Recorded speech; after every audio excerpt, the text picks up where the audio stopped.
Hello guys, welcome back to another video. Here we have this BMW.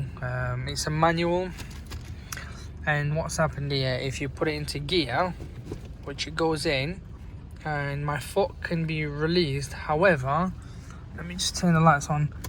There is nothing, literally I've put my foot up and nothing's happening. It's not going anywhere, the vehicle. And this all goes back to one thing. I've had a few of these. It goes back to the clutch here, and it's actually the clutch that has worn out and nothing else.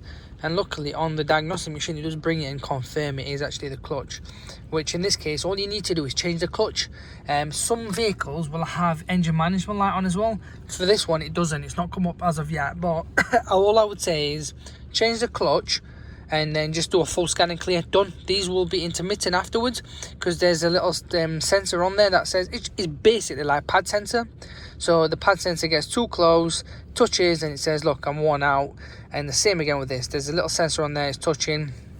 Just trying to tell you, it's kind of not going to go anywhere really. Your clutch is, you need to change it.